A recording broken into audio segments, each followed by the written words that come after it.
Hello everyone. Welcome to the 12th Canadian Science Policy Conference being held this year in 2020. We are going fully virtual this year, as is our interview series. And joining us today here with us is Dr. Piotr Magnuszewski, and he's a research scholar at the International Institute for Applied Systems Analysis and also a program leader at the Center for System Solutions. So good morning, Dr. Piotr. How are you doing? Good morning, good afternoon. Here it's already afternoon, but I'm very well. Thank you. Thank you. Okay, so I will get started with our questions. So as I mentioned, you're a research scholar with the IIASA. Yes. Can you tell us a little bit more about social simulations in general and how they are used? Yes, so social simulations are very much about trying to look into the future. And this is, of course, what science is trying to do. And this is what I would also assume policymakers are very much asking scientists, what will happen and how? So someone said, and I quote, it's hard to make predictions, especially about the future. And we all know this. So with this, how science can actually help and support it. So scientists has been working on the models for a long time. They develop different kinds of models to try to look into the possible futures. And then they also develop models in which they have human beings, and they call them agent-based models. But the problem is that something which is most unpredictable is sometimes human behavior. We can do things in so many different ways. So what we do with social simulations, we're trying to replace these agents, which we have in these theoretical models, by the real people. So we invite people, before pandemics, to the one room, and then we ask them to decide on different things, and they have to negotiate. They have to find solutions. They have to solve conflicts which they have, and they represent different roles, different organizations, and slowly they either find some satisfactory solutions or they may also fail. That also may be an aspect of social simulations. While they're doing this, they interact with the model which is in the background. So as they make decisions, they may affect the state of the environment, they can cause some problems, pollution, and then they have to deal with this.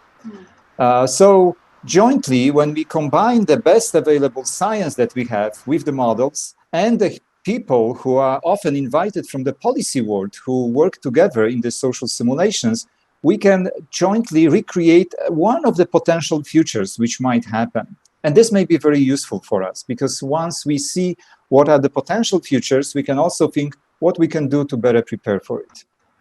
That's very interesting. So you said you need to have people, and before the pandemic it was easy. So how can we use these online? Like how, yeah.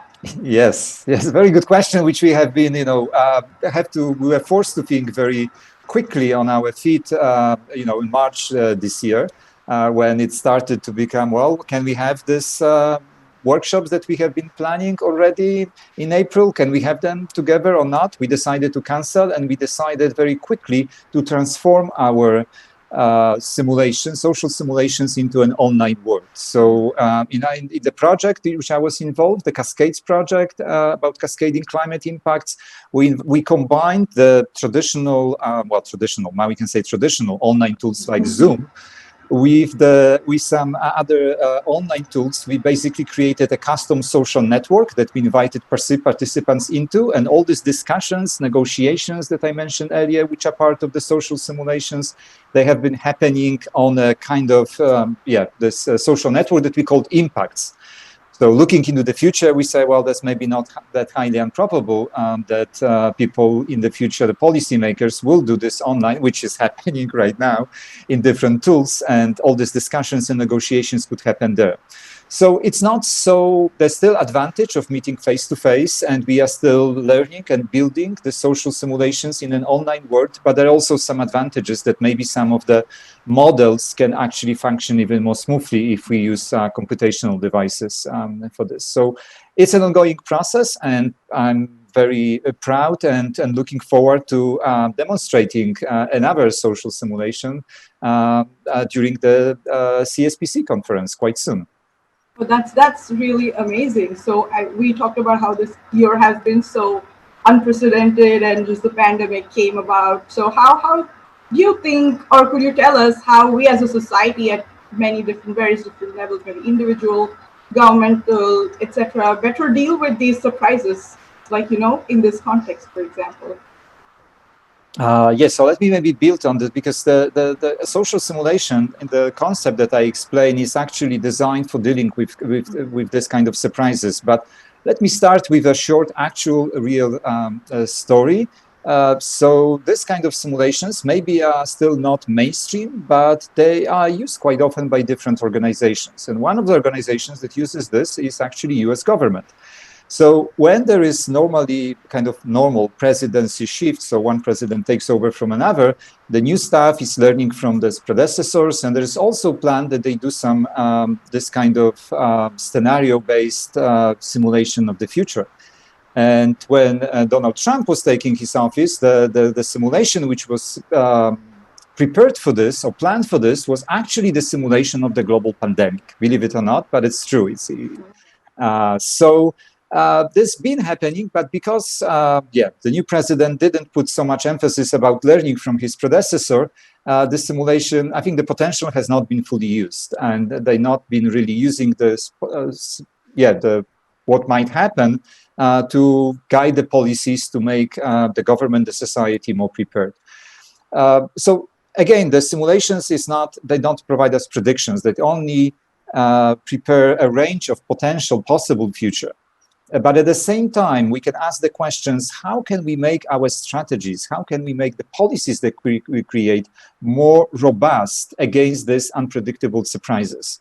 And it's not only the intellectual thinking that we sit and think, oh, we do this or that, but the social simulations can give us this more tangible way of representing our responses. We can actually get into this difficult conflict situations, group work, problem solving, and we can see how it can, what kind of challenges are associated, and we can find better solutions. So there are probably multiple ways of preparing for the surprises, and as you can see, I'm concentrating on the tools that we are promoting. And more generally, I would say that the more integration we get between scientists and policymakers, and by this I mean not only scientists providing the outcome of the research to policymakers, but this is a two-way street. Scientists can learn a lot from policymakers, and this collaboration, if it becomes this more integrated in this way, can be much more fruitful in tackling future surprises.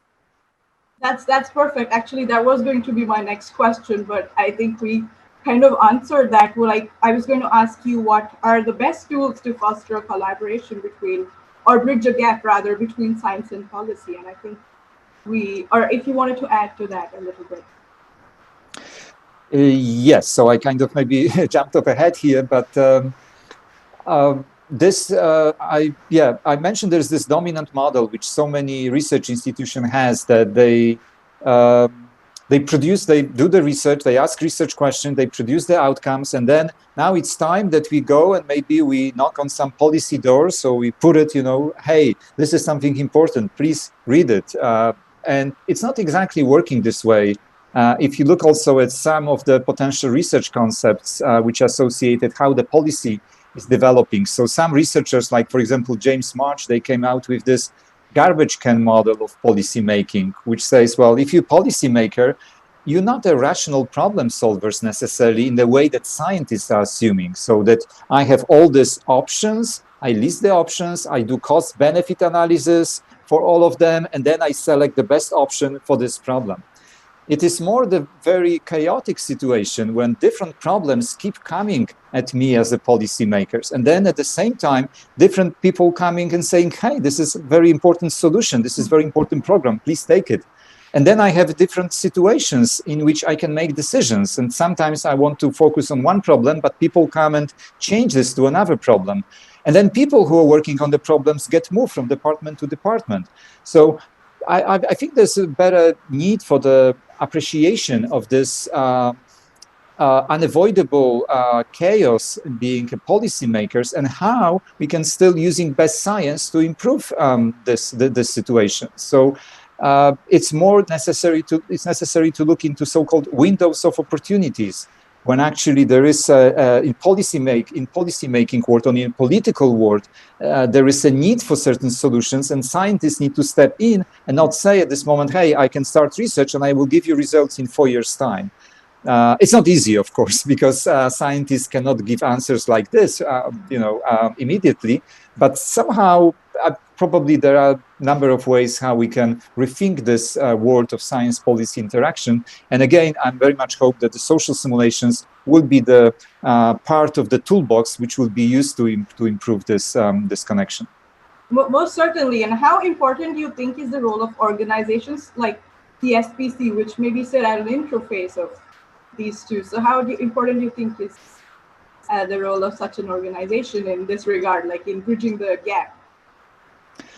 It's a tremendous. I mean, so I mentioned this difference between the science world and the policy world, and I think both worlds have their own languages. They have different ways of approaching the problems. And they both are very much under time pressure. There's always something you have to finish. This proposal, you have to write this article on science side, and of course there is all kinds of political emergencies which you have to deal as being a policymaker. So we need third parties, a kind of boundary spanning organizations which bridge these two worlds together and try to nurture the best in the science world that can be support policymakers and politicians, but also try to speak with policymakers to make them more open, and also maybe make them provide some guidance for what kind of scientific input they would be needed. So that's something which we need very much, some special organizations, and it's fantastic that we have some. So from what I could see and hear, this is a fantastic work that you're already doing. And I hope that we continue with this role, with looking for new developments in both research and in policy worlds, and new tools which could be used to further improve the science policy interface. That's perfect. Thank you. And so the conference, as I mentioned, is going virtual this year, and you are a panelist. So what are you looking forward to the most? Like, it's a virtual conference, so. And it's a bit different from maybe the previous years. So what are you looking forward to the most? Yes, I mean, so I'm definitely looking forward for the conference itself, to different panels who will be there to see what is actually happening right now in this world. But I'm also looking forward, as you mentioned, I'm a panelist in the sense that I'm a moderator of the social simulations which will be happening. And I mentioned earlier that we have to have the quick change of our tools, which were happening mostly in the face-to-face workshops to online.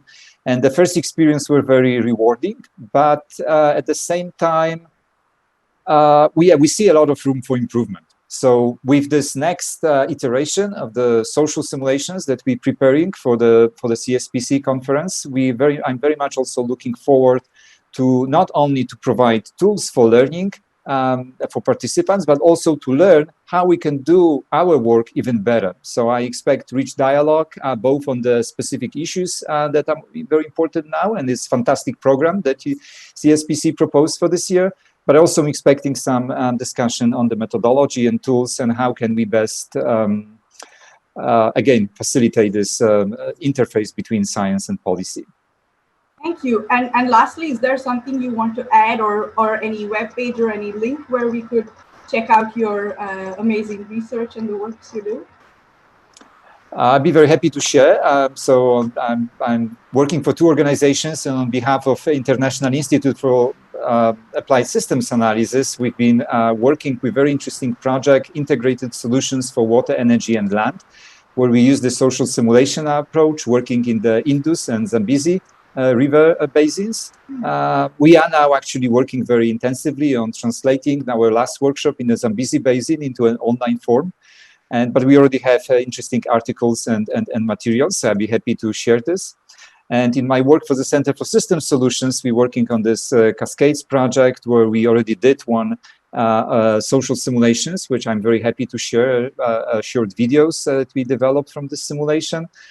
Right now we're also working on another project which is about long-termisms, which is very much linked to the future, and something which is a challenge for science and policy. And we develop a new simulation which will be looking at how we can change the governance, the institutions, especially the finance institutions, for the world to bring more long-term thinking into what's happening now, which I believe is very much an important topic for science and policy here. So I'd be very happy to share some of this link. And then even more, I would like to invite everyone to join this social simulation that will be happening, to experience it by yourself. It's the experience is something different than watching this, how it happened for others.